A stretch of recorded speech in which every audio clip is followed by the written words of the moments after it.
province is the largest al-Qaeda safe haven since 9/11, tied directly to Ayman al-Zawahiri. This is a huge problem. It's been a problem for some time. We have shown the spotlight, the international spotlight, on ISIS. We've been very focused on al-Qaeda in Idlib province. Leaders of al-Qaeda that make their way to Idlib province often do not make their way out of there. But we have to ask a question: why and how is Ayman al-Zawahiri's deputy finding his way to Idlib province? Why is this happening? How are they getting there? They're not paratroopers. So, and the approach, I obviously will not talk about anything the U.S. government has done in certain parts of Syria on this problem, but the approach by some of our partners to send in tens of thousands of tons of weapons and looking the other way as these foreign fighters come into Syria may not have been the best approach. It is just simply not being reported. Civilians inside Idlib are actually encouraging and helping and enabling the liberation of the towns in Idlib by giving the Syrian Arab Army information and intelligence. So they know exactly where to hit, which is not to hit civilian areas and to hit the areas where the terrorists are. So that right there was award-winning independent journalist Vanessa Beeley talking about the ongoing military operation, Syrian military advance on Idlib province, the largest al-Qaeda safe haven since 9/11, as per anti-ISIS U.S. envoy Brett McGurk. But despite this, the Western media, the U.S., Turkey, they're all telling a different story. That these are, moderate rebels who are defending Syria's last bastion of freedom. So what's going on here? Well, in the past, since December, when the operation was launched, the Syrian army has successfully liberated 2,000 square kilometers, which is quite a lot of territory, from Hayat Tahrir al-Sham and other al-Qaeda-linked Turkish-backed militants, terrorists, but they call them rebels. So obviously the Western backers are unhappy with this, and they have been desperately trying to stop this liberation of the last remnants of their proxy army that has so far failed miserably to topple the Assad regime, which was the point all along. So we've had Turkey in the past couple of weeks send in convoy after convoy, hundreds of military equipment, pieces of military equipment, including tanks and man-pads, U.S.-made man-pads, that have actually been used to shoot down 2 Syrian helicopters.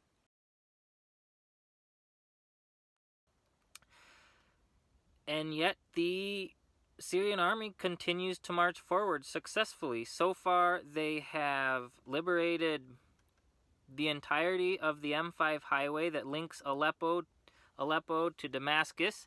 They have liberated, as of today, the entire countryside around Aleppo. They have liberated several key strategic towns. I think just over the weekend, an additional 150 to 200 square kilometers beyond the 2,000 already. So really moving quickly each and every day. And so the terrorists and their so-called moderate counterparts, as well as the white helmets, which are really just, again, more terrorist propagandists,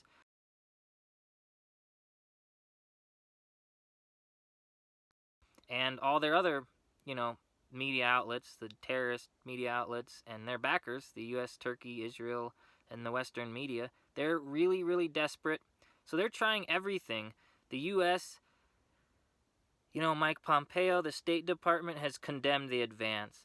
The U.S., France, and the U.K. called an emergency UN Security Council meeting to condemn the advance.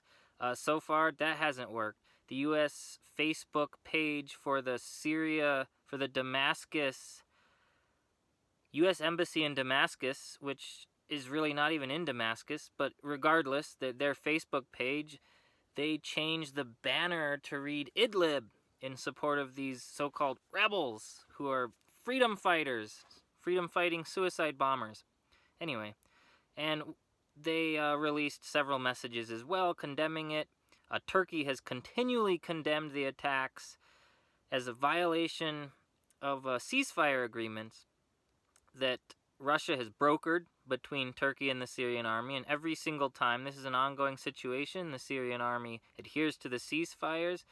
The Hayat Tahrir al-Sham, which is formerly al-Nusra, which is the al-Qaeda branch of Syria. They just keep changing their names to try to confuse the West. In any event, them and their allies continue to violate these ceasefires. They constantly shell Aleppo neighborhoods. They're killing Syrian civilians. They're attacking Syrian army posts. They refuse to remove their equipment. Turkey is supposed to be a guarantee that they, adhere to the ceasefire. For almost 2 years now, this has continued. Ceasefire after ceasefire, same thing happens every single time. Turkey never stops the terrorists, either because they're unable or because they're unwilling. I think it's becoming clear it's because the latter. Because all this heavy equipment that Turkey has been moving in has been ending up in the hands of these extremist al-Qaeda terrorists. They've been used against the Syrian army unsuccessfully. I mean, they haven't been able to slow, let alone stop the advance, which is moving very quickly. And the Turkey has become so desperate, they've even sent in hundreds of their own troops. So far, they've actually been trying to use their own soldiers, Turkish armed forces, as human shields to protect the terrorists and their allied moderate rebel counterparts to no avail. They have so far had 14 Turkish soldiers have been killed because they were too close to the terrorists, and it didn't stop the Syrian army from liberating their territory. And over 45 Turkish soldiers have been injured. They continue to put more and more equipment in there, and Syria just keeps on advancing. So that's what's going on. The U.S. and Turkey is desperate. The U.S. has publicly supports Turkey's military operations. However, NATO has, according to an anonymous source, says they're not going to step in and help because Turkey's doing this off their own territory, which makes perfect sense. And in the latest news, Donald Trump himself has condemned the Syrian advance against the terrorists and the Turkish armed forces attempting to protect them, condemned the atrocities, he said, and asked that Russia stop backing Syria. Our top story, U.S. President Donald Trump has called on Russia to end its support for the Syrian government. According to the White House, Trump made the call in a phone conversation with his Turkish counterpart Recep Tayyip Erdogan while expressing, quote, concern over the unrest in Idlib. This came as Syrian government forces made fresh advances against foreign-backed militants in Aleppo's western countryside. Syrian forces liberated several areas to the west of Aleppo. The army also took control of a village in neighboring Idlib province and inflicted heavy losses on militants there. Government forces have been advancing in Idlib and Aleppo provinces in the past few weeks as they push to purge militants from the last remaining regions under their control.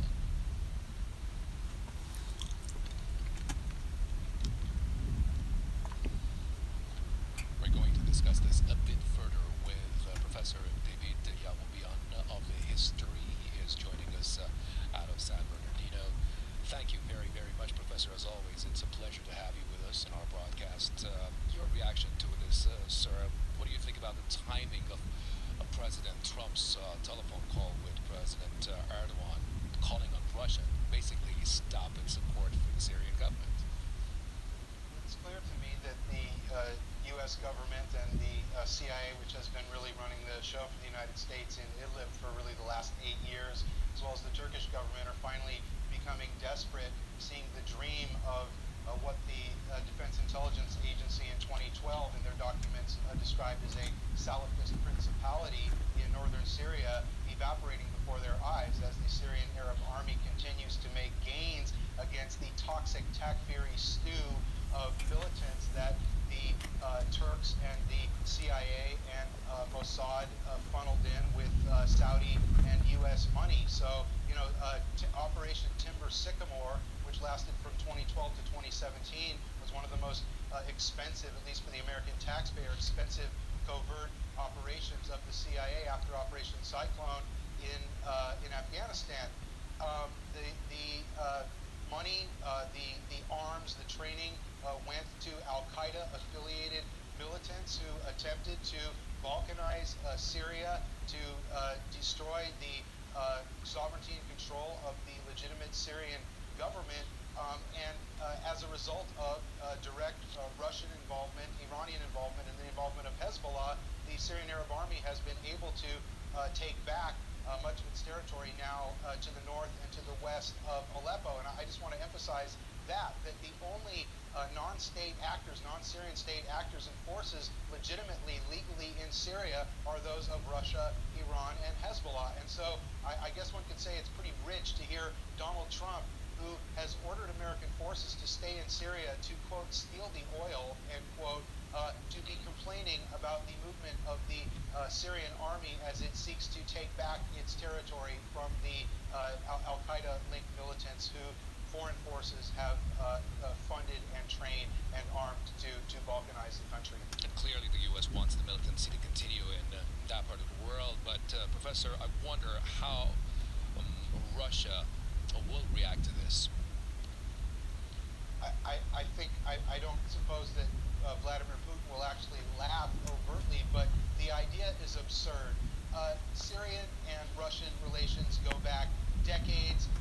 Russia's only true, what you could consider foreign base is in Syria, and the Syrian-Russian alliance is one that has proven to be durable and long-lasting. And compare that to the 800-plus military bases that the United States maintains globally.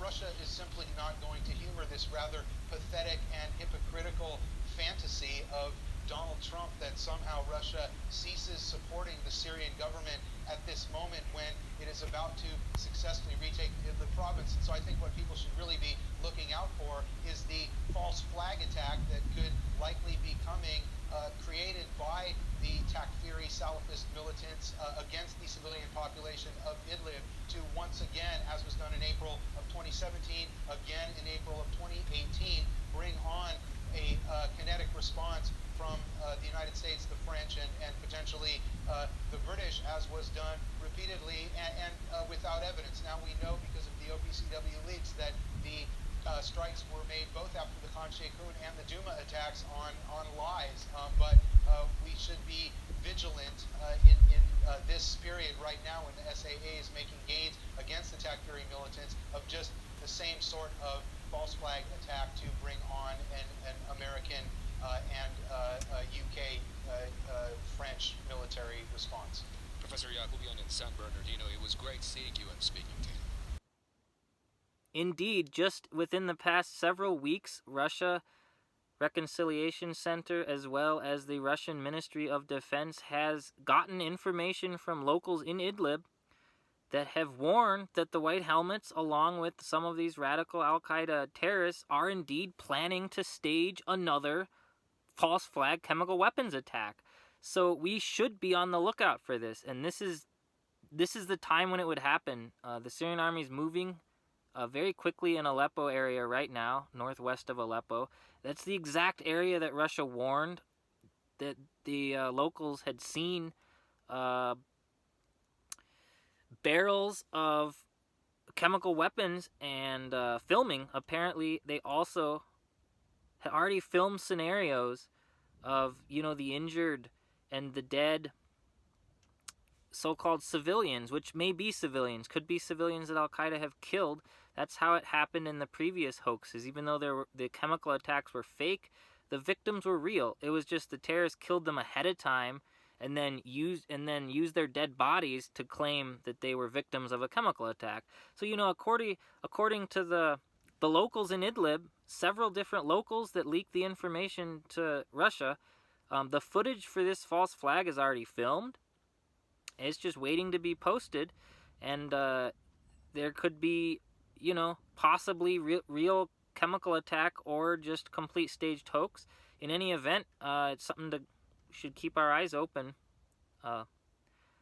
like he said, and we should really just remember that in every previous scenario that this has played out, time and time again, every single time that an area that was once under control of the so-called moderate rebels, as soon as the civilians get liberated, they're thankful, they're grateful, they tell their stories to journalists, and every single time it's the same story. They were living under brutal terrorist occupation. They were starved. The food that was coming in, aid, was taken by the terrorists and charged. Either they weren't given the food at all, or they were charged exorbitant rates. Every time there's a civilian corridor coming out of Idlib, the terrorists shell it and place mines so that the civilians can't escape. And in the previous places, the civilians have said that the terrorists, and this has even been openly published in video by the terrorists, but like in Duma, they used the civilians as human shields. They put them in cages all around their sites that they didn't want bombed, or at the front line, and then told Assad, if you send the army in, you're going to have to kill these civilians to get through.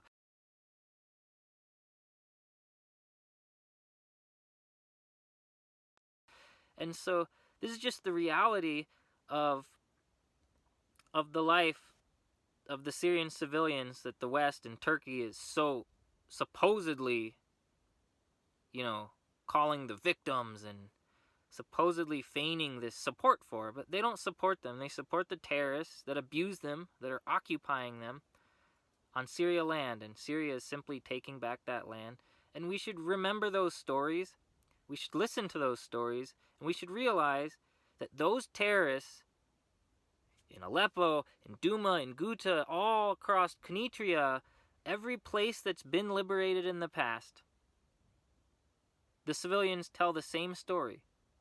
They weren't moderate rebels. They were extremist jihadist terrorists, and it was worse than Saudi Arabia. It's al-Qaeda and ISIS, and in each and every place where they were defeated, the ones that wouldn't lay down their arms and rejoin Syrian society took the buses up to Idlib. That was the agreement made with the Russian military police that the President Assad made with them. Military police took them up into Idlib. That's how they would get them to surrender and fully liberate the areas. And so that's exactly who we have in Idlib right now. Not only thousands of al-Qaeda fighters that were already there, but all the ones that refused to surrender or refused to give up their arms. They were shipped with their rifles in the buses up to Idlib by the hundreds. The same ones that were occupying the same territories that civilians have told horror stories about. They're the ones currently in Idlib. And Donald Trump wants Assad to stop. Turkey wants Assad to stop. But the civilians inside Idlib, they want the Syrian army to free them. And they're going to keep going forward. Links to in-depth posts that I've written on this and links to the Vanessa Beeley interview will be in the show notes below. If you like the information, subscribe, hit the thumbs up, share, get the word out, and keep your eyes open. Have a good one, guys. Peace. So we're in this bus yard at the fringe of the area that Jaish al-Islam once controlled, and we meet a guy there who's this very friendly guy who works in a sandwich shop named Shadi, who lived in one of the few intact neighborhoods there called District 11, and he starts describing what life was like for 4 months for him under Jaish al-Islam, and he described it as living in a miniature Saudi Arabia. He said it was like hell on earth. It was like a horror show, and they executed people in the streets. They didn't even cut their hands for violating the harsh religious law.